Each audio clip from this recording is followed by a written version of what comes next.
ఈ మోడల్స్ లాగా మనం కూడా కనిపించాలంటే మెయిన్ ఏ ఫ్యాక్టర్స్ అయితే ఎఫెక్ట్ అయితే ఆ ఫ్యాక్టర్స్ ని చేంజ్ చేసుకుంటే మనం ఇట్లా కనిపిస్తాం అనేది దాని గురించి ఈ వీడియోలో కంప్లీట్ గా మాట్లాడుకున్నాం. జా లైన్ అనమాట. ఆ జా లైన్ అనేది ఎట్లుంటదంటే స్ట్రైట్ గా మనకి డైమండ్ షేప్ లో ఫేస్ అయితే ఉంటది.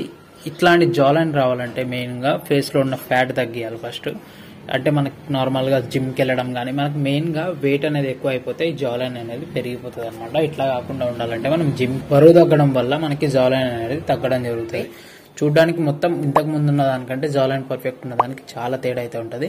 అందుకే ఈ మోడల్స్ అనేది లుక్ అనేది ఇట్లా ఉంటుంది. ఇది మనకి ఫస్ట్ పాయింట్ అనమాట. సెకండ్ పాయింట్ వచ్చేసరికి మనకి హెయిర్ స్టైల్. హెయిర్ స్టైల్ అనేది మనకి మెయిన్ గా ఈ మోడల్స్ లో చూసుకుంటే షార్ట్ గా ఉండి ఒక లుక్ అయితే డిఫరెంట్ గా ఉంటది. వీళ్ళ లుక్ వీళ్ళ హెయిర్ స్టైల్ అనేది డిఫరెంట్ గా ఉండి అండ్ వీళ్ళ ఫేస్ కి సెట్ అయ్యేటట్టు ఉంటది. థర్డ్ పాయింట్ వచ్చేసరికి మనకి స్కిన్ కేర్ రొటీన్. ఈ మోడల్స్ వాళ్ళ దగ్గర ఫేస్ చూసుకుంటే మనకి ఎంత క్లిస్టర్ క్లియర్ గా మనకి ఎంత ఫేర్ లుక్ ఎంత హ్యాండ్సమ్ లుక్ అయితే ఉంటది.